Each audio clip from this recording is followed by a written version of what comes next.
안녕하십니까. 이재용의 오늘 아나운서 이재용입니다. 오늘은 현경보 한국여론평판연구소 대표와 함께 여론조사에 대한 얘기를 좀 나누려고 합니다. 이 여러 가지로 궁금한 게 많아서 말이죠. 현 대표님 어서 오십시오. 반갑습니다. 안녕하십니까. 반갑습니다. 네. 네. 아니 근데 대표님 낯이 익어서 네? 그래요? 그 SBS에 오래 계셨죠? 그렇죠. 한 25년 이상 있었죠. 예. 그래서 언론사 선배로서 예. 오늘 출연을 해주셨는데 어떻게 여론조사 이쪽 관련해서 인연이 된 거예요? 여론조사요. 아무튼 네. 여론조사는 제가 참 인연이 깊은 것 같아요. 처음에는 내가 이거 네. 보통 스쳐가는 인연이라고 생각했는데 지금 돌이켜 보면은 네. 뭐 거의 운명과 같은 그런 내 삶의 중요한 부분을 차지한 것 같아요. 제가 이제 돌이켜 보면은 1997년 네. 그때 이제 대통령 선거 때 네. 제가 처음으로 그 방송사에 보면 선거방송기획단이라고 있습니다. 네네네. 굉장히 중요하게 생각하죠. 네. 거기는 뭐냐면은 선거 당일날 네. 뭐 이런 개표 방송도 하고 다양한 선거 관련된 그런 네. 방송을 하기 위해서 한 6개월 전부터 준비하는데요. 저희가 거기에 발령을 받았어요. 예. 발령을 받았는데 거기서 제가 담당하는 일이 뭐냐면은 네. 대통령 당선자를 예측해서 방송하는 겁니다. 그러면서 핵심이네, 핵심. 그래서 여론조사, 여론분석과는 예. 또 불가분의 그런 관계를 인연을 맺게 됐어요. 아. 근데 처음에는 이게 아까도 말씀드렸지만 그냥 한 번에 그냥 인연이다 생각했는데 예. 그 다음에 또 1998년도에 지방선거가 있었어요. 아. 그러니까 이 방송의 연속성이 있다 보니까 네. 대통령 선거하고 그 다음 해에도 이제 선거방송 기획단에 계속 있었는데 예. 또 시도지사 예측방송 담당을 또 맡았어요, 제가. 야. 그래서 그거. 점쟁이신 거예요? 점쟁이는 아니에요. 점쟁이는 아닌데, 그 일을 맡고 나서 이제는 그만하겠구나 했었는데, 한 2년 뒤인가 2000년도에 예. 이제 새천년, 2000년을 맞이해서 네. 총선이 있었어요, 4월 달에. 그때 다시 그쪽으로 선기단에 발령을 내더라고요. 그래서 하는 역할이 뭐냐 했더니, 예. 정당 의석수를 예측하는 업무를 담당. 야, 그것도 어렵네. 예. 그래서 이제 뭐 대선, 지방선거, 총선 해갖고 이제 한 바퀴 돌았으니까 예. 뭐 이 정도면 되겠구나 했는데 그게 끝이 아니고 2022년도에는 예. 지방선거도 있고 또 대통령 선거도 있었어요. 네. 그 후로는 모든 선거 때 저를 발령내는 거예요. 이야. 그래서 그 역할이 뭐냐면 여론을 분석하고 여론조사를 기획해서 당선자가 누군지를 예측하는 업무를 제가 이제 맡게 된 거예요. 진짜 제일 핵심인데요. 굉장히 중요한데. 그 일을 거기가 돌이켜보면 한 18년 정도 했어요, 제가. 와, 그 일을 18년 거의 20년 가까이 했으면 그러니까, 이제는 선거 때마다 그냥 돗자리 까셔야 되겠네요. 근데 이 참 돗자리 깐다고 이제 남들은 이제 얘기를 하죠. 이제 예. 선거 때만 다가오면은 저한테 야 누가 당선되지? 이번 뭐 총선 결과는 어떻게 됩니까? 예. 물어보지만은 참 이거는 돗자리 깔고 점치는 거하고는 상당히 또 다른 문제가 있습니다. 예. 이 선거 예측이라는 거. 현 대표님한테 딱 그렇게 물어보겠죠. 어디로 줄대야 돼? 맞아요. 그리고 선거 때 막판만 되면은 제가 이런 출구조사를 담당하니까 그 판세를 이렇게 파악하거든요. 예. 그럼 많이 물어봐요. 정치인들. 진짜 그렇죠. 어느 쪽에 줄대야 되는지 예. 그런 것들 물어보는 사례도 많았죠. 그러니까 기자로 출발하셔서 그렇죠. 네, 선거기획단에 들어가서 여론조사에 인연을 맺게 되고 네. 이제 여론조사 전문가가 되셨어요. 그런 셈이에요. 97년에 이제 처음 선거기획단에 발령이 나서 그쪽 일을 하셨다고 네, 그러는데 네. 그 선거는 뭐 우리가 다 압니다만 김대중 전 대통령이 맞습니다. 예. 대통령이 되는 예. 선거였습니다. 이해창 후보랑 상대. 굉장히 팽팽했죠. 그럼요. 이회창 맞아요. 후보하고. 예. 그때 어떻게 예측하셨어요? 그때는요. 1997년도 예측은 그전 선거까지만 92년 선거 때까지만 하더라도 그때는 김영삼 후보, 이제 김대중 후보 나왔던 시절에는 이 선거 예측을 하기가 어려웠어요. 법적으로도.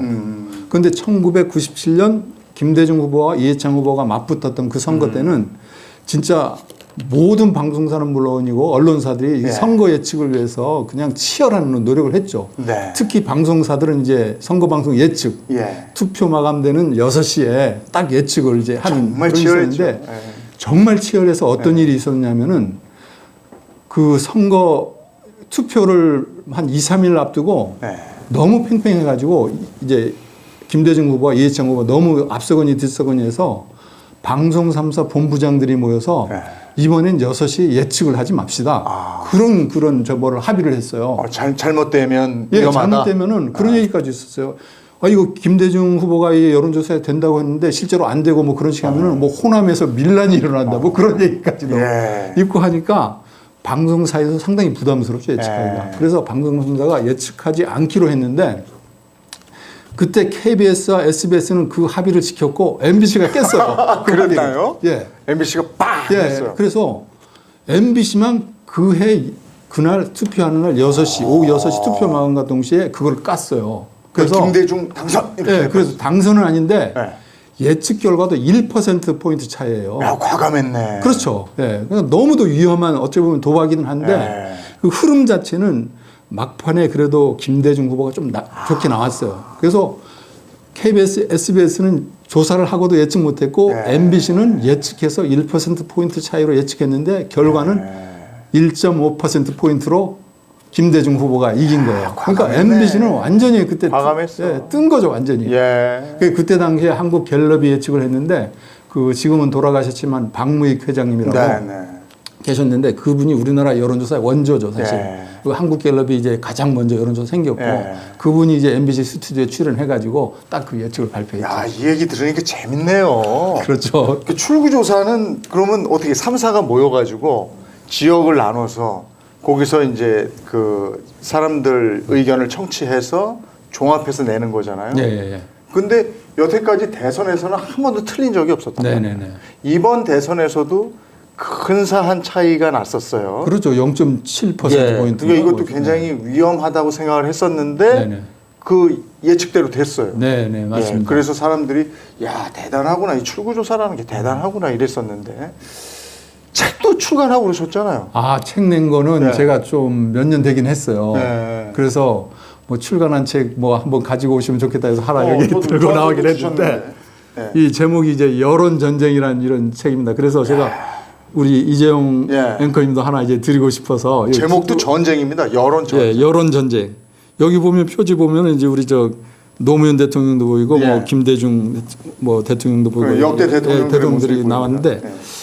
이 책은 제가 이제 아까도 얘기했지만 SBS에서 그 여론 선거 때마다 여론조사를 담당하면서 제가 경험했던 그런 뭐 산 경험이랄까 네. 했던 그 내용들을 토대로 예. 우리나라 1987년 예. 대통령 선거 이후에 뭐 2000년 가까이까지 한 10여 년 동안 그 모든 선거에 있어서 이제 선거와 여론조사의 관계, 선거가 여론조사에 어떤 영향을 네. 미칠까, 그리고 선거라는 게 선거에서 여론조사가 또 얼마나 정확한 예측을 하고 있는지 네. 그런 내용들을 그 제가 경험했던 사례들을 중심으로 여기 수록한 책입니다. 아, 이 책도 재밌겠네요. 이 책을 읽어보시면 우리나라 정치 소사 같아요. 네. 그래서 1987년도가 우리 저 대통령 직선제를 한 16년 만에 다시 네. 한 거거든요. 네. 그 1987년 이제 민주항쟁과 이제 6.29 선언 이후에 대통령 직선제가 됐어요. 그러니까 여론조사에 대한 중요성이 생겼죠. 그런데 그렇죠. 그때만 하더라도 그 언론에서 여론조사 결과로 발표를 못했어요. 후보에 대한 네. 지지도를. 네. 그러던 시절부터 이제 그때 당시에는 언론이 발표를 못하니까 그 회식 장소 같은 데서 이런 그 일반 국민들이 모여서 회식 장소에서 누구를 지지하느냐 해가지고 지지 투표까지 하던 경험이 그렇죠, 있어요. 그렇죠. 왜냐하면 여론조사가 없었기 때문에 예. 누가 될지 몰라서 그런 일까지 있었는데 네. 그 후에 이제 1997년도부터 아주 여론전쟁에 여론조사에 불이 붙었죠. 그래서 그러한 내용들을 이제 제가 이제 수록한 책입니다. 네. 지금은 이 여론조사 이게 그냥 불이 붙은 정도가 아니고 지금 여기에 쓴 이대로 그냥 여론 전쟁인데. 맞습니다. 예. 아니 그리고 저는 헷갈리는 게 있어요. 아니 똑같은 질문을 하는데 여론조사 기관에 따라서 그 결과치가 너무 달라요. 그렇죠. 이런 거 어떻게 네. 되는 거예요? 그래요. 우리가 보통 요즘 언론에서 보도되는 여론조사 결과들을 보면은 네. 우리 일반 시청자들이나 뭐 독자, 일반 국민들이 보시기엔 상당히 혼란스러운 면도 있을 것 같습니다. 네. 그래서 제가 그냥 뭐 말로 설명하긴 그렇고 여기 뭐 자료를 이렇게 가져왔는데 네. 여기 있는 그래프는 최근에 조선일보에서 보도했던 내용의 그래프입니다, 사실. 예, 여기 나와 있는 내용은 어떤 내용이냐 하면은 최근 여론조사에서 윤석열 대통령 지지율에 예. 대한 그런 결과인데 이 시점을 보면은 우리 저 윤석열 대통령이 그 1주년이 되는 게 5월 10일이었거든요. 네. 그걸 앞두고 이제 실시했던 비슷한 시기 여론조사입니다. 예. 5월 뭐 2, 3일부터 6, 7, 8일까지. 그래서 조사 기관별로 여기 보면은 뭐 국민 리서치라든가 한국 리서치, 매트릭스 이런 조사 기관들이 했는데 이쪽 오른쪽에 보면은 이 지지율 결과가 상당히 많이 차이 납니다. 아니 42.1%하고 18.7%라뇨. 이건 그러게 말이죠. 차이가 나도 예. 너무 많이 나는 거 아닙니까? 그러니까 이건 너무 많이 나는데 네. 그래서 이런 것만 보면은 이제 우리 저 시청자들이나 독자가 이제 상당히 혼란스러울 수 있는데 네. 여기에 18.7%가 나는 조사는 약간 특별한 그런 조사입니다. 뭐가 특별하냐면은 네. 이 질문 물어보는 방식이 좀 다릅니다. 네. 그래서 우리가 여론조사 결과를 볼 때는 단순히 나와 있는 수치만 이렇게 봐서 이렇구나 판단하면 안 되고 뭐 조사 방법이 어떤지 그리고 조사 시점은 어떤지 그리고 질문 방식이 어떤지를 잘 봐야 돼요. 예. 그런데 이 조사의 특징은 뭐냐면 우리가 대통령 그 지지율을 조사할 때 그렇게 물어봅니다. 매우 잘했다, 뭐 잘한 편이다, 그리고 못한 편이다, 매우 못한 편이다 이렇게 네 가지 척도로 예. 물어보거든요. 네. 그래서 매우 잘했다와 잘한 편이다를 합해서 긍정 평가 네. 이 42% 나오는데 예. 근데 이 조사는 그 물어보는 방식에서 가운데 보통이다가 하나 있습니다. 아. 그러니까 매우 잘했다, 예. 잘한 편이다, 예. 보통이다. 그럼 보통에다가 많이 하죠. 보통이 많이 간 거예요. 예, 근데 예. 이 18.7%는 보통을 빼고 그 중에서 이제 매우 잘했다, 잘한 편 하니까 상당히 줄어들었죠. 아, 그렇지. 사람이라는 게 아주 잘하는 거 아니면 그냥 보통에 예. 치거든요. 그럼요. 예. 그런 그러니까 차이가 보통에 있는 사람 중에서 그 보통 문항이 없었으면 이쪽으로 올 수도 있겠죠. 아, 그렇죠, 그렇죠. 예, 그 오면은 조금 더 비슷해질 수는 있습니다. 매우 잘한다는 아이들에도 잘한다 정도로 갈 수는 있는 예, 예. 조사가 예, 결과가 그렇죠. 보통으로 가니까 예, 예. 그건 다 이를테면 사표가 된 거네. 그렇죠. 그러고 네. 보면은 이런 것만 보고 대통령 잘했다가 18.7% 그렇게 오해하면 안 되거든요. 그래서 그렇구나. 여론조사라는 게 뭐 언론에서 보도된다로 그대로 이렇게 보면 또 안 됩니다. 예. 이게 질문 내용은 어떤지도 예. 봐야 되고 방법은 어떤지 네. 봐야 됩니다. 그리고 여기 보면은 또 이 미디어 토마토와 여론조사 꽃이라고 있는데 네. 또 이 조사에서는 약간 진보 성향이 있습니다. 근데 그런 게 좀 여론조사 꽃은 여기가 김어준 씨가 하는 거 아니에요? 맞습니다. 예. 아, 김어준 그렇죠? 씨가 아마 작년에 네. 뭐 좀 더 보다 공정한 조사를 하기 위해서 네. 했다고 하는데 그것도 31.4%. 그래서 여긴 여론조사 끝에서는 약간 진보 성향의 네. 그런 응답자들이 좀 많이 반영될 수 있어서 대통령 지지율이 좀 낮습니다. 예. 예, 그래서 요거는 이제 좀 이 여론조사 꽃에서는 좀 낮게 나오는 경향이 좀 있습니다. 근데 진보 성향의 여론조사 기관이 있다면 예. 그러면 보수 성향의 여론조사 기관이 있을까? 거기는 보면은 우리가 뭐 보통 그 조사에서는 어떻게 생각할지 모르지만 뭐 여론조사 공정 네. 뭐 그런 데는 제가 보기엔 약간 보수 성향의 여론조사 기관이라고 보고 있습니다. 알겠습니다. 대통령 지지율도 이렇게 차이가 나는데 맞습니다. 예. 정당 지지율 같은 경우도 그렇지 않습니까? 맞습니다. 그죠? 그래서 이어서 그것도 있습니까? 정당 지지율을 이렇게 준비를 해왔는데 이게 있네.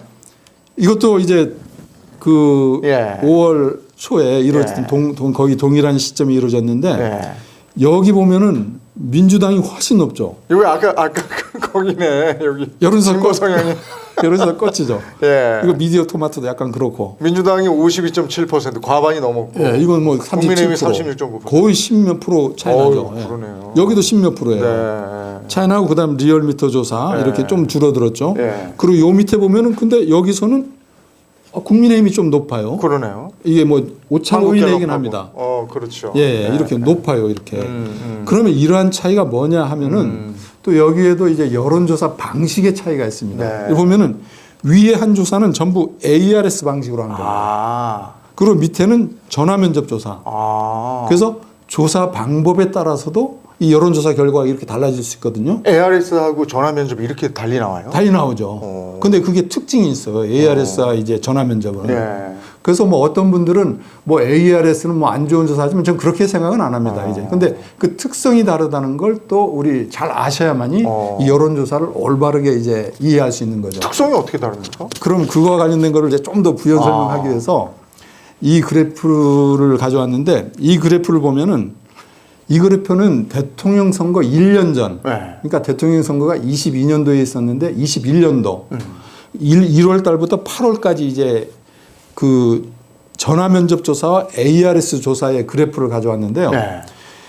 전화면접 조사로서 대표적인 게 우리가 전국 지표 조사라는 그런 것과 이제 ARS 조사는 리얼미터 조사를 이제 가져와서 이렇게 비교를 해봤습니다. 보면은 이 그래프를 보게 되면은 이 전화면접 조사의 경우에 보면은 이게 2021년 그러니까 대통령 선거 1년 전에 그때 무슨 일이 있었냐면은 지금 대통령이 된 윤석열 대통령이 검찰총장 시절이었습니다. 그런데 윤석열 대통령이 이 1월달 시점 그러니까 이거보다 한 달 전인가 그 직무정지를 당해요. 검찰총장. 이제 당시에 추미애 법무장관이 그렇죠.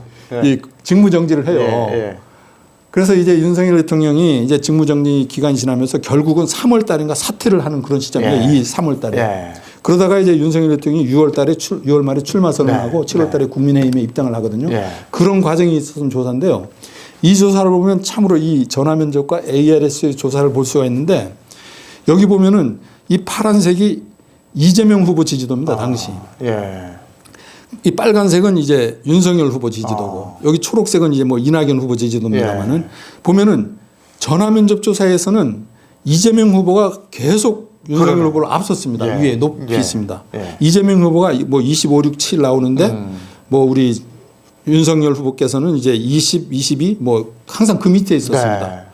그런데 3월 달에는 조금 올라오죠. 이게 3월 달이 바로 윤석열 당시 검찰총장을 버리고 이제 나왔던 그때죠. 그래서 다들 이제 출마 가능성을 접치고 뭐 있었던 데인데 이 ARS를 보면 또 재미있습니다. ARS는 3월 이후 보면은 윤석열 후보 지지율이 계속 높습니다. 치고 올라갔어요. 근데 이게 정반대예요. 이쪽에는 이재명 후보가 계속 위인데 여기 확 치고 올라가. 여기는 ARS에서는 이렇게 빨간색 이 윤석열 후보 지지도가 계속 높은 거예요. 나중에 좀 떨어지긴 했지만 이게 떨어진 게 언제면은 이제 6월 달에 이제 출마 선언을 하고 그 다음에 여러 가지 또 구설수 생기면서 이제 떨어지고 있었습니다. 이제. 그래도 이재명 후보보다는 약간의 그 오차범위 좀 우위를 지켰거든요. 결과를 놓고 보면 ARS 조사가 맞은 거죠. 여기서 보면 그래서 전화면접 조사와 ARS 조사의 차이점이 뭐냐 하면은 ARS 조사는 상당히 정치적인 관심이 높은 그런 사람들이 응답을 하죠. 우리가 ARS라는 게 뭐냐 하면은 우리가 녹음된 음성으로 전화가 걸려오지 않습니까? 그걸 받아보셨어요? 네, 받아봤죠. 근데 그걸 하면은 보통 응답자들이 답변을 많이 안 해주세요. 그냥 끊어버리기도 하고. 여러 개 물어봐요. 그게 귀찮으니까. 귀찮고 이제 막 끊어버리기 때문에 ARS에 응답하는 분들은 상당히 적극적인 분들이에요. 내가 응답해주고 싶어. 뭐 그럴 정도로. 그래서 정치 관심도도 높고 그거에 대해서 누구 찍었는지를 알리고 싶어하는 분들이 많이 하죠.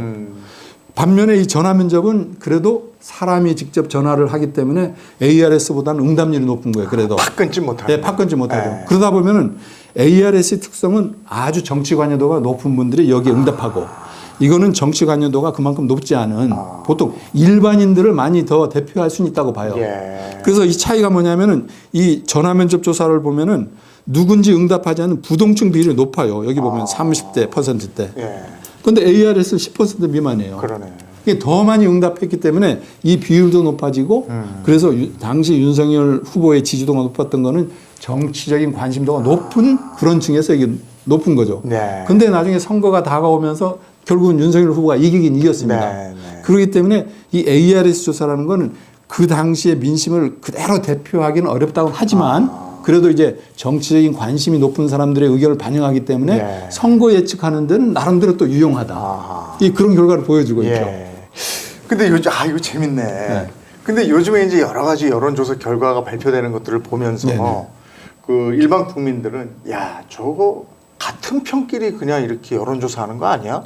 할 정도로 아까 결과 봤지만 너무나 이렇게 표가 나게 차이가 나니까요. 그래서 이렇게 계속 간다면 여론조사에 대한 왜곡의 시각 그리고 여론조사에 대한 불신 이런 게 생길 수도 있지 않겠습니까? 그럼요. 그리고 여론조사라는 게 저는 그렇게 생각합니다. 여론조사 자체, 방법 자체에는 뭐 불신하고 신뢰할 게 없다고 봅니다. 나름대로 과학적이고 우리나라의 여론조사의 수준이라는 게 상당히 올라와 있어요. 세계적으로도. 그렇기 때문에 그렇게 불신할 거는 없다고 보는데 이 여론조사라는 게 방법이 중요한 게 아니고 그것을 어떻게 이용하려는 그런 분들이 다 어디나 있습니다. 하는 목적이 있을 거 아닙니까? 어떻게 하면 자기 뭐 이런 집단이 더 여론조사에 유리하게 나오고 싶어 하는 건 또 인지상정이기도 하고 후보들도 마찬가지고 하다 보면은 그거를 이용하려는 분들이 그런 유혹을 받게 되죠. 그리고 이제 여론조사를 설립하더라도 회사를 하더라도 그런 의도성을 가지게 되면은 약간의 그런 불신 그런 것을 얻을 수가 있어요. 그래서 이런 점을 조심해야 될 것 같아요. 그래서 제가 요거 하나 더 준비해 왔는데 네. 여론조사에는 이런 방법도 중요하지만은 질문을 어떻게 하느냐가 그렇죠. 참 중요합니다. 예. 이게 질문이 다르고 어다르고 맞습니다, 그 맞습니다. 뉘앙스에 따라서 네. 그리고 보기 문항을 어떻게 만드느냐에 네. 따라서 이게 결과가 상당히 달라지거든요. 네. 그래서 우리 국민 여러분이나 이런 시청자분들도 여론조사를 보게 되면 그 질문은 어떻게 됐지? 그걸 보셔야 됩니다. 네. 근데 조금 제가 잘못된 사례로 지적하고 싶은 게 여기 여론조사 꽃에서 네. 지난 2월 달에 했던 그런 조사인데요. 네. 이 그래픽도 제가 조선일보에서 그대로 가져온 겁니다만 이런 질문을 하셨어요. 1월 무역 적자가 사상 최고치를 기록하고 경제 성장률이 IMF 이후 최초로 일본에게 역전당했습니다. 현 정부의 경제 능력을 어떻게 평가하십니까? 이거 안 좋은 거 다 얘기해놓고 그렇죠. 경제 능력을 어떻게 이러면 안 좋다 이러죠. 그렇죠. 이거 IMF보다 안 좋고 일본에도 역전한다 그러면 당연히 이거는 잘못했다는 응답이 많이 나오지 않습니까? 이런 건 상당히 유도성 질문이 되죠. 이런 거는 상당히 여론을 왜곡할 수 있다는 거죠. 그렇죠. 그래서 저는 무엇보다도 여론조사는 질문을 어떻게 만드느냐, 이걸 얼마나 공정하게 하느냐가 상당히 중요해요. 그리고 요 밑에도 하나 만약에 여기에다가 대통령이 순방 기간 동안에 투자 유치 얼마의 성과를 기록했습니다. 경제 발전 가능성을 어떻게 보십니까? 그럼 높게 나오죠. 이렇게 하면 높게 나올 거 아니에요. 그러니까 그런 점들을 잘 보셔야 되는 거죠. 네. 그런데 사실 이런 것들은 규제할 수 있는 방법은 없다고 보는 겁니다. 예. 그리고 이런 것들이 약간의 뉘앙스 차이기 때문에 어느 정도는 규제하고 어느 정도는 규제하지 못하고 하는 게 상당히 어려운 점이 있죠. 그래서 이런 점들에 대한 규제도 되지 않기 때문에 자율 규제에 맡기다 보니까 사후적으로 이런 조사는 문제 있다 없다 그런 걸 평가할 뿐이지. 그래서 지금 조혜진 의원이 여론조사 관리 감독 법안 발의하고 이런 거 아닙니까? 그렇죠. 그래서 최근에 그 여론조사의 문제점이 상당히 크게 제기됐는데 이것도 원래는 이 여론조사 질문의 문제로 발생됐습니다. 아마 작년인가 이렇게 했는데 작년 추석쯤에 해가지고 그런 여론조사가 있었어요.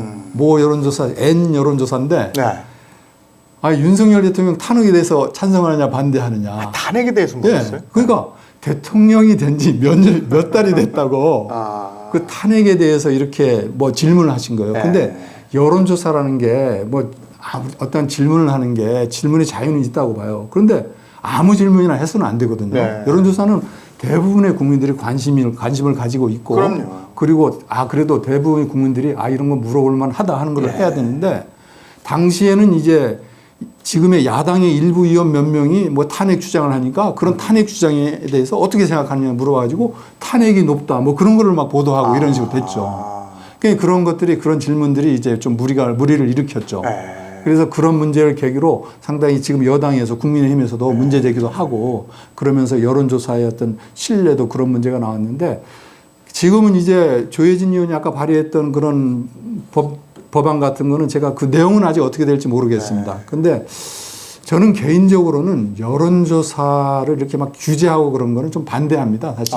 왜냐하면 이게 언론의 자유나 표현의 자유와 상당히 또 밀접한 관련이 있어요. 왜냐하면 언론사든 이런 조사기관이 그 여론이 어떤지를 이렇게 확인해서 이렇게 국민들한테 다시 알려주는 건데 그거에서 규제를 하다 보면은 그 어느 정도에서 규제하고 말지를 상당히 정하기 어렵고 또 하나는 이제 너무 규제하기보다는 그런 문제는 이제 좀 자율에 맡겨야 되는데 한편으로는 이런 질문들이 나오다 보니까 그러니까 스스로 자정 기능이 있으면 괜찮을 텐데 여론조사 기관들이 여러 기관들이 있는데 그 기관들이 모여서 어떻게 하면 중립적이고 공정하게 여론조사를 할 것인가에 대한 세미나도 하고 자체적으로 잘못하는 데가 있으면 징계도 좀 하고 이게 안 되잖아요. 근데 문제는 뭐냐면요. 우리 앵커님도 여론조사 기관이 문제라고 딱 적시했는데 제가 보기엔 이거는 있잖아요. 여론조사 기관이기보다는 그걸 의뢰하는데 가 더 중요해요. 여론조사 기관 자체는 그러니까 의뢰하는 곳, 그렇죠. 그리고 그 의뢰하는 곳의 취향에 맞게 여론조사를 해준다는 겁니까? 그거 잘못된 취향이 맞게 아니고 질문을 거기서 이런 식으로 좀 거기서 할 수 있다는 거죠. 그러니까 여론조사 기관은 자체는 스스로 공정해지려고 하지만 의뢰자가 이런 걸 질문해줘라 하면은 거기에 좀 반영될 수밖에 없죠. 그리고 여론조사 꽃 같은 경우는 의뢰하는 자체가 이제 그 김어준 그 방송인이 운영하는 그 뭐 유튜브 방송 있잖아요. 네. 거기서 이제 의뢰를 하죠. 네. 그러니까 거긴 뭐 거의 한 몸이나 마찬가지죠. 이제 이게 그런 식으로 되면 그게 문제지. 그건 문제죠. 그러니까 네. 이게 공정성 예, 예. 이거를 답보해야죠. 네. 그리고 중립성. 예, 맞습니다. 그래야 이게 우리가 국민들이 그냥 여론조사 때문에 좌로 갔다 우로 갔다 이렇게 안 할 거 안 아닙니까? 예. 그리고 또 하나의 문제는 뭐냐면요. 제가 지적하고 싶은 거는 이제 언론의 역할이고 언론의 정파성이 있습니다. 예. 여론조사 결과가 나오면은 약간 보수 진영의 언론은 보수 진영에 유리한 언론을 더 부각시키고 그러니까 이게 정하고 해석의 차이예요. 예, 맞습니다. 그러면 이제 정치 평론가들이 쫙 나와가지고 그쪽 성향에 유리하게 또 막 얘기를 해요. 근데 우리 일반 국민들이 보기에는 다 그럴듯해요. 그렇죠. 그러니까 이게 여론이 그 어느 한쪽으로 기울고 또 그 해석이 한쪽으로 기울면 국민들은 오판할 수 있잖아요. 오판할 수 있죠, 당연히. 그 자기 편이라든가 자기에게 유리하고 그런 데이터만 가지고 와서 네. 설명을 해요. 네. 그래서 저는 그래요. 여론조사를 볼 때는 어떤 여론조사가 하나가 나왔다고 그게 정답이라고 생각하면 안 돼요. 네. 여론조사 결과 수치라는 거는 하나의 추론치이고 이건 오차범위가 존재해요. 그래서 윤석열 대통령 지지율이 40%다고 이렇게 조사 결과가 나왔으면 그거는 플러스 마이너스 보통 1000명 조사하면 3%포인트 차이가 나니까 37에서 43% 사이에 있다는 거거든요. 근데 사람들은 그 40%를 정답이라고 봐요. 그건 안 됩니다. 그건 절대 그렇게 해서는 안 되고 37% 나온 거나 43% 나온 거는 거의 뭐 같은 걸로 의미가 없는 거죠. 네. 그런데 그런 정도의 차이를 가지고도 엄청나게 이제 누가 이겼다 졌다 이렇게 막 판단을 하고 해석을 하게 되죠. 그런데 네. 모든 여론조사를 보면 그런 면에서 상당히 들쭉날쭉해요. 그건 어쩌면 당연한 거예요. 그런 오차가 많기 때문에. 그래서 여론조사를 볼 때는 어느 하나만 보고 판단해서는 안 되고 그래서 제가 여론조사를 판단할 때는 어떻게 하느냐면은 제 나름대로 저는 한두 개만 보는 게 아니고 일주일 단위로 해가지고 제가 종합적으로 분석을 합니다. 이렇게. 일주일 단위로 분석하면 여러 개 조사를 종합해서 보면은 이 지지율이 크게 변하지 않습니다. 변동이. 네. 여기 보면 아시죠? 최근에 윤석열 대통령이 4월 달에 33%로 떨어졌는데 네. 뭐 이때 급속히 올라갔죠. 네. 그러면서 이게 뭐 1% 차이 변하거나 말거나 일주일 단위. 네. 그런데 다른 여론조사 여러 개를 보면 들쭉날쭉 하거든요. 이렇게 변하지가 않아요. 이렇게. 예. 보셨죠? 이게. 네. 이렇단 말입니다. 네. 그러니까 이래서 종합적으로 보고 그런 걸 이해하고 이 흐름을 파악해야 되지 네. 하나에 보고 자기에게 유리하거나 마음에 드는 거는 이게 맞는 거야 하고 그게 정답이야 하고 여론조사를 보면 안 된다는 거예요. 네. 그 단편만 보지 말고 맞습니다. 예. 흐름을 쭉 팔로우를 맞습니다. 해봐야 예, 된다. 예, 예. 최근에 이제 핫 이슈들이 있잖아요. 뭐 후쿠시마 원전 관련해서 그런 것도 있었고, 네, 네. 그 다음에 김남국 의원의 코인 의혹이 있었고, 민주당 전당대회 돈봉투 사건이 있었고, 막 이런 것들이 지금 핫한데. 핫하죠 요즘. 예. 이것과 관련해서 여론조사상으로 볼 때 정치권의 판세가 어떻습니까? 그래서 요것도 내가 이걸 자료를 준비하면서 요 비슷한 오늘 맥락에서 준비 많이 하셨어요. 이거는 최근에 정당 지지율 예. 추이예요. 그래서 뭐 민주당 전당대 돈봉투 의혹이라든가 최근에 이제 김남국 의원 코인 의혹 같은 게 이 정당 지지도에 얼마나 반영됐는지 이런 걸 알아보는 건데 우리가 저는 이거 종합적으로 판단한 건데 이제 언론에 보도되는 거 보면은 이제 뭐 일부 이런 여론조사만 반영하다 보니까 기사에 맞게 갖다다 이렇게 쓰는 경우가 많아요. 네.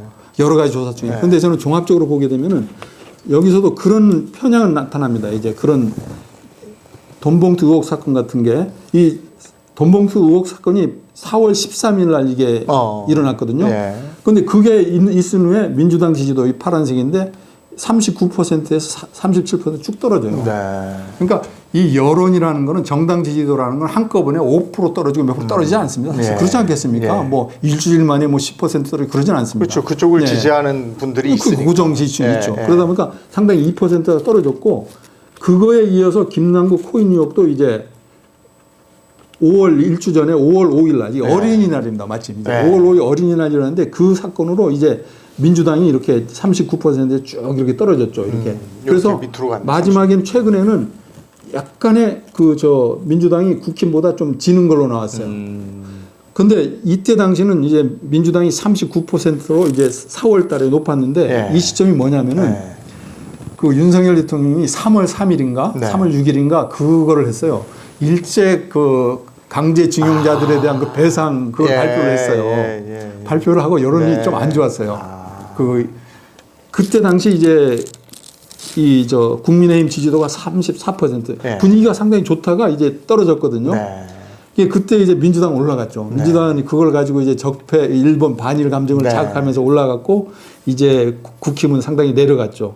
그런데 민주당이 이제 돈봉투 사건이나 이제 김남국 의혹 때문에 조금 이렇게 빠지면서 이제 국민의힘이 조금 이렇게 회복했죠. 회복하면서 국민의힘이 이제 한미 정상회담 가가지고 워싱턴 선언도 하고 대통령이 가서 이제 많이 역할을 했죠. 이제 상하이원 연설에서도 연설도 하라고 하면서 이게 조금씩 상승하기 시작한 거죠. G7 정상회담 이후에도 올랐네. 네, 그래서 이번에 일본의 그 G7 정상회담 가가지고 그 후에도 이제 조금씩 이렇게 상승 분위기를 타고 있죠. 국민의힘 자체가.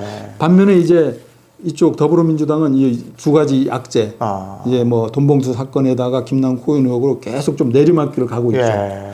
요즘 정세는 한 이런 분위기 정도 같습니다. 요거는 지금 계속 ING잖아요. 그렇죠, ING입니다. 계속 가는 거잖아요. 그러니까 이게 이제 추이가 어떻게 될지 두고 봐야 됩니다. 눈여겨 봐야 되는 맞습니다. 거고. 자, 이게 뭐 그래프로 다 이렇게 나오니까 재밌는데 이제는 지금 또 관심사가 정치권에서는 내년 4월 10일에 쏠려 있습니다. 총선이에요. 지금 전국 그리고 지금 이렇게 쭉 한번 여론 추이를 보시니까 이대로 총선을 치른다면 어떻게 될 것 같습니까?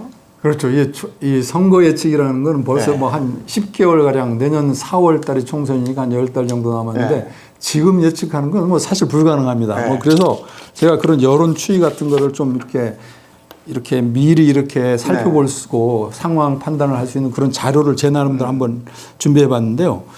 이쪽 옆에 이렇게 하나의 자료를 가지고 왔는데 이 자료는 뭐냐면은 2000년 당시, 지금으로부터 한 3, 4년 전이죠. 2000년 총선이 있었던 시점에 그 시점부터 이제 조사를 했던 내용인데 어떤 내용을 조사하느냐면은 대통령 그 총선을 앞두고 그 어느 정당을 지지하느냐를 물어볼 때 그 현 정부를 지원하는 여당이 다수당이 됐으면 좋겠느냐 그런 질문하고 정부를 견제하기 위해서 지금의 그 야당이 다수가 국회의원에 당선됐으면 좋겠느냐는 그런 자료로 좀 예측을 해보는 거예요. 그런데 한 4년 전에 2000년 총선 때 예측했던 자료를 보게 되면은 선거 한 달 전만 하더라도 이제 팽팽했었어요. 이쪽 뭐 여당을 지지하겠다. 그때 당시 여당이면 더불어민주당이에요. 그리고 야당을 지지하면 야당은 그때 당시 아마 미래통합당이었을 것 같아요. 그러면 그 정당을 지지하겠다 팽팽해가지고 팽팽하는 줄 알았는데 선거가 가까이 가면서 여러 가지 이쪽 미래통합당에서 여러 가지 좀 악수를 두면서 결국은 선거 가까이 가면서 이게 미래통합당이 39% 그리고 더불어민주당이 49% 한 10% 정도 차이가 났어요. 근데 4년 전 선거를 어떻게 됐냐면 4년 전 선거에서 더불어민주당이 약 180석가량 얻었어요. 그래서 뭐 엄청난 그런 그 의석수를 차지했죠. 그래서 저는 이런 추세를 보면서 예측을 하는데요. 그게 바로 최근에 이런 걸 조사한 거죠. 현 정부를 지원하는 여당이 다수 당선됐으면 좋겠는지 아니면 정부를 견제하기 위해서 야당이 다수 당선됐으면 좋겠냐 했는데 가장 최근에 보면 이게 46대 40% 겹쳤어요. 팽팽한 거예요. 그런데 흥미로운 거는 4월 초 한 달 이전 그러니까 예를 들면 돈봉투 사건이나 민주당의 돈봉투 의혹이나 김남국 의혹이 일어나기 전 코인 사건이 터지기 전에는 이제 더불어민주당이 50%, 36%. 이 정도 차이 나면 그때랑 거의 비슷해요. 왜냐하면 이 정도 차이 났다면은 여기가 117, 80석 얻는 거예요, 민주당이. 그러던 게 한 달 사이에 이게 좁혀졌어요. 지금 보면 상당히 팽팽한 거죠. 그러네. 그래서 저는 이런 걸로 좀 예측을 해봅니다. 이런 지표를 가지고. 근데 이걸 추세로 보면 다른 일이 터지지 않으면 지금 빨간 쪽이 쭉 가고 뭐 그럴 수도 있죠. 지금 이거는 또 여기서 터진 문제는 또 ING 중이니까 더 내려갈 수도 있고 이래서 교차점이 생길 수도 있겠네요. 그러니까 지금이 교차 직전에 이런 상태인데 앞으로 이제 전국이 어떻게 흐르느냐에 따라서 일단 내년 총선은 뭐 그런 걸로 예측을 해볼 수밖에 없습니다. 그 여론조사 결과가 확실히 선거에 영향을 미치죠. 여론조사 결과는 이제 선거에 영향을 미칠 수 있죠. 왜냐하면은 그 여론조사 결과에서 지지율이 차이가 벌어지게 되면은 특히 승자인 경우는 더 나아지고 약자인 경우는 이제 더 투표하러 안 갈 가능성이 높습니다. 물론 이제 승자인 경우는 당연히 뭐 자기가 지지하는 후보가 높기 때문에 안 가는 가능성은 높지만은 오히려 약자가 포기하는 경우가 더 많습니다. 선거는 가봐도 그렇다고. 예. 아, 그럼 이거 안 되겠구나 네, 이러고. 네. 그래서 그 선거가 자기가 아주 좋아하는 후보가 있거나 이건 반드시 뭐 이런 강력한 지지가 있는 네. 그런 유권자가 아니고서는 그냥 포기하는 경우가 많죠. 너무 뻔한 선거는. 야, 그러면 그렇게 역대로 그런 결과가 나왔다면 네네. 선거 때는 여론을 조작하고 싶어 할 수도 있을 것 같아요. 어떤 면에서요? 그러니까 그래서 더 여론조사 하시는 분들이 네. 더 어떤 그 도덕적인 책임감이나 아니면 국가에 대한 책임감, 국민에 대한 책임감 이런 것도 있어야 될 것 같아요. 아, 그렇죠. 선거 때는 네. 그래서 이 후보에 나서는 분들은 자기 여론조사가 어쨌든 이기는 쪽으로 그러니까. 나오기를 바로 바라죠. 그러니까 상당히. 자기 쪽을 이기는 쪽으로 만들어주는 여론조사 기관한테 의뢰할 거 아닙니까? 그렇죠. 그래서 그런 유혹도 생기죠. 네. 왜냐하면은 지는 후보는 어차피 이렇게 소외될 수가 있거든요. 네. 그래서 적어도 1, 2 정도로 이렇게 압축되고 그래야만이 자기가 이제 유권자들로부터 주목받기 때문에 상당히 높게 나오는 여론조사를 바라게 되죠. 그리고 자기 지지율이 낮게 되면 이미 소외돼서 국민들은 또 쳐다보지도 않을 수도 있습니다. 예. 특히 이런 국회의원 선거라든가 그럴 경우에는 예. 대선 후보야 이제 다 인지도가 높고 알려져 있기 때문에 서로 결집도 되고 하지만은 내년에 이루어지는 총선 같은 경우는 초반에 이제 지지율이 낮게 되면 그런 후보들은 거의 이렇게 도태될 가능성이 많죠. 예. 그러면 이 여론조사가 더 공정하고 중립적이려면 지금까지 쭉 이렇게 한 20여 년을 해오셨으니까 어떻게 하면 좋겠습니까? 여론조사가 이제 좀 더 이제 공정하고 중립적으로 하게 되면은 어쨌든 이 조사하는 기관에서의 그런 어떤 윤리성이라든가 조사하는 기관 자체가 어느 뭐 특정 후보와 결탁돼서 뭐 이렇게 좀 약간 왜곡된 조사를 하지 말아야 된다는 거는 기본적입니다. 네. 그리고 사실상 저는 이 뭐 여론조사 회사 자체가 그렇게 왜곡하려고 그렇게 의도하지는 않는다고 봅니다. 네. 왜냐하면 그게 잘못되게 되면 여론조사 회사가 그 후로는 더 이상 그렇죠. 존속할 수가 없죠. 그렇죠. 네. 그렇죠. 예. 그렇기 때문에 그런 일은 없는데 여론조사 때마다 약간의 뭐랄까 떴다 방식 여론조사 회사라 할까요? 예. 그런 조사 회사들이 좀 생기게 됩니다. 그래서 특정 후보를 높이는 여론조사를 한다든가 뭐 그런 경우가 있는데 그런 것들은 좀 주의 있게 좀 가려내야 되고 또 그런 것들을 좀 가려내기 위해서 우리나라엔 여론조사 심의위원회라는 중앙선거 여론조사 심의위원회라는 데 있습니다. 그래서 이 여론조사 자체가 좀 왜곡되거나 잘못되게 하는 것들은 또 이렇게 걸러내고 하는 그런 노력도 하고 있죠. 네. 네. 지금 하나 더 가져온 건 이건 뭡니까? 이거는요. 네. 아주 오래된 신문에 나온 여론조사 결과에 대한 얘기인데 1987년도 신문입니다. 그러네. 이거 한자 혼용할 때네. 네, 이거 잘 아직 보이시진 않는데 네. 이게 1987년도에 네. 우리나라 대통령 선거가 16년 만에 직선제로 됐어요. 그러니까 1971년도에 우리 박정희 대통령 예. 선거 유신 직전에 했던 예. 선거 이후에 예. 처음으로 대선이 직선제가 됐어요. 예, 노태우 대통령. 그렇죠. 노태우 예, 대통령이 예. 당선됐던 해인데 이때 당시에 보면은 우리 노태우 대통령 후보가 나왔고 또 김영삼 후보, 네. 김대중 후보, 예. 김종필 후보 이렇게 그렇죠. 다 예. 그 지역을 대표해서 아주 나왔던 유명했던 선거. 유명했던 예. 선거고 우리나라 이제 87년도 16년 만에 맞은 직선제였는데 예. 그때는 이 노태우 대통령이 나중에 당선은 됐지만 네. 사실상 김영삼 당시 후보하고 네. 김대중 후보가 이렇게 단일화가 됐더라면은 그렇죠. 이 선거에서는 뭐 노태우 대통령이 승리를 장담할 수는 없었어요. 네. 그런데 그 선거였는데 결국은 노태우 후보가 네. 아마 36점 몇 프로인가 해서 1위를 차지했는데요. 그 선거가 있은 3일 후에 네. 이게 1987년 12월 19일 날 이 신문이거든요. 네. 이런 기사가 났는데 철저한 여론조사를 통해서 과학적인 선거운동에 승리를 했다. 이게 누가 승리하면 노태우 대통령이 승리했다는 거예요. 과학적인 여론조사를 통해서. 그때 담당자가 누구였길래 이렇게 과학적으로 여론조사를 했지? 그때는 당시에는요, 그 여의도에 이런 교수진도 있었고 지금은 뭐 공인됐지만 그 최병렬 옛날 서울시장도 하고 서울시장 하셨고. 당 대표도 하시고 네.